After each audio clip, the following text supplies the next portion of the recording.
नमस्कार, hello students, कैसे हैं आप? This is Rajan sir on Rajan academy. I am quite well here and hope to god that you will be good, glad and healthy at your place. So students, चलते हैं आज की class की ओर. और आज की क्लास है बहुत ही शानदार होने वाली है.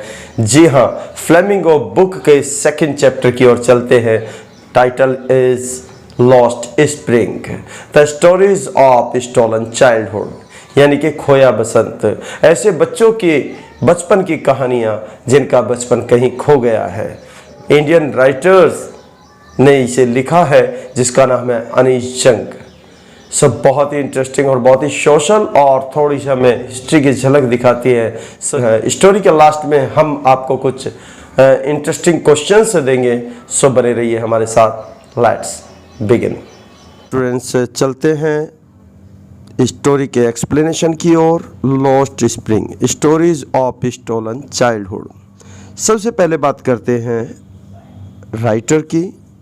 जी हाँ, इंडियन राइटर अनीश जंग.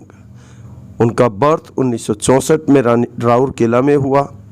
Then she went to Hyderabad for upper education and then she went to America, United States of America for higher education. And then she did work as a columnist in reputed major newspapers for Indian and abroad countries. Students, उनके parents की बात करते हैं तो उनके parents दोनों writer थे. सो आगे चलकर इन्होंने भी स्टोरी राइटिंग में अपना हाथ आजमाया और इनकी बहुत ही फेमस बुक हुई. जी हाँ, लॉस्ट स्प्रिंग. फ्लेमिंगो बुक में चैप्टर है हमारा, उसमें 2 पार्ट है. There are 2 parts. First one, sometime I find a rupees in the garbage. Second one, I want to drive a car. मैं कार चलाना चाहता हूँ. सो सबसे पहले चलते हैं पार्ट फर्स्ट की ओर, यानी कि इस कहानी के 2 पार्ट है और फर्स्ट पार्ट की ओर चलते.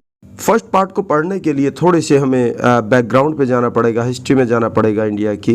सो स्टूडेंट्स, 1971 में पूर्वी पाकिस्तान और पश्चिमी पाकिस्तान के बीच में जब युद्ध होता है तो भारत की मदद से पूर्वी पाकिस्तान को आज़ाद करा दिया जाता है, जो बांग्लादेश होता है.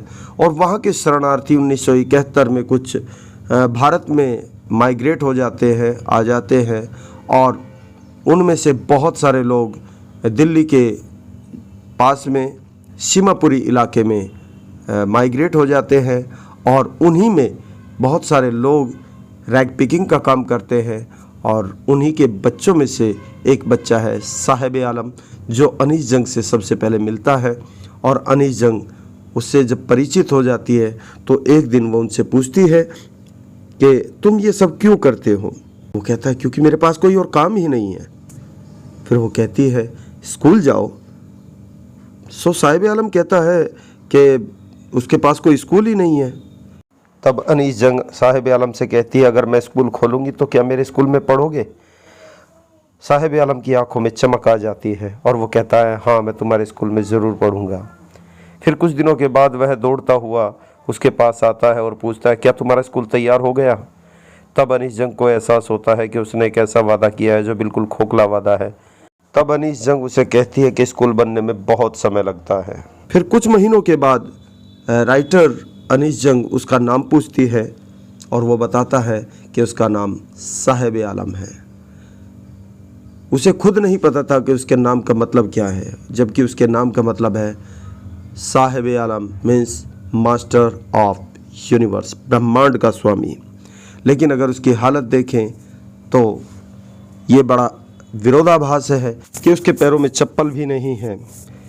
जब वो उससे पूछती है कि तुमने चप्पल क्यों नहीं पहनी, तो दूसरा बच्चा जो उसके बराबर में खड़ा था वो जवाब देता है कि इसकी कल्प से उतारती ही नहीं है और उन्हें डर है उसकी माँ को कहीं वो उसे खो ना दे. उसके पैरों में जूते थे, यानी कि जो दूसरा बच्चा था उसके पैरों में बेरंग बेमेल जूते थे.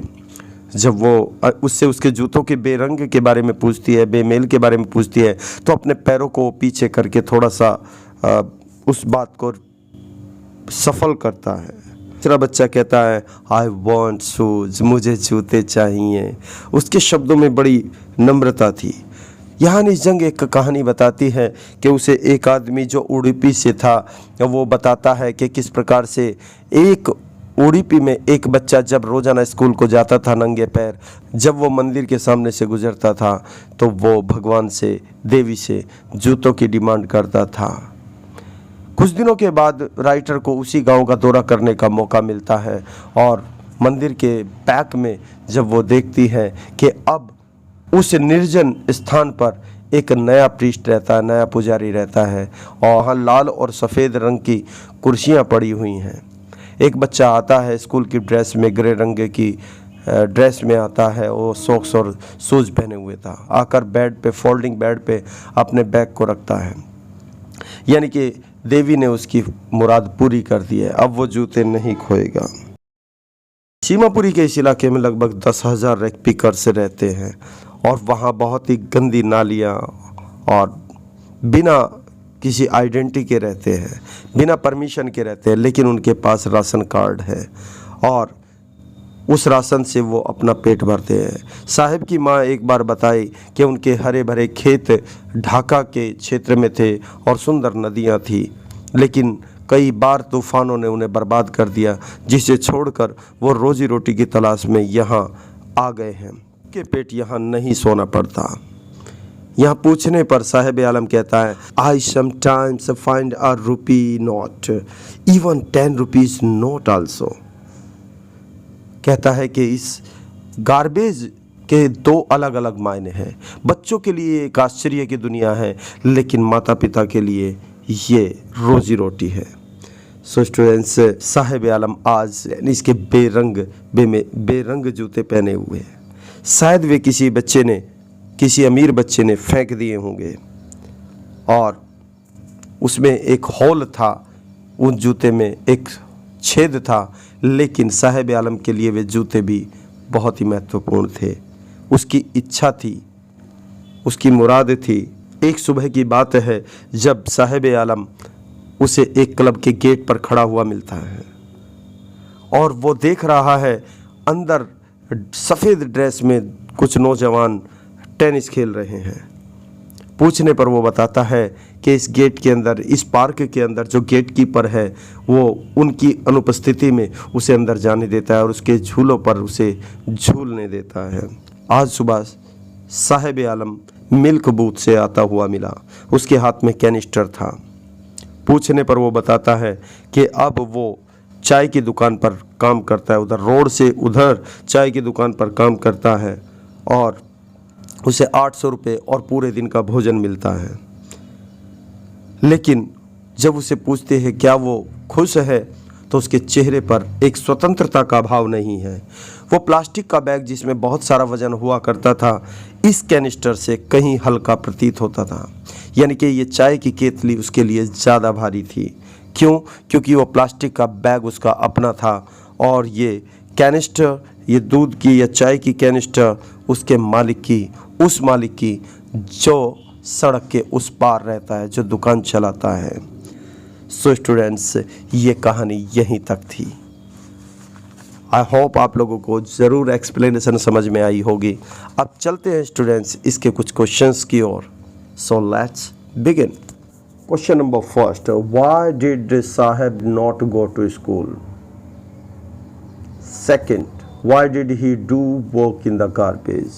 Third, why was Sahib Alam not wearing chappal? And next question is, was Sahib Alam happy with his new work on the tea stall? So students, I hope you have enjoyed the story.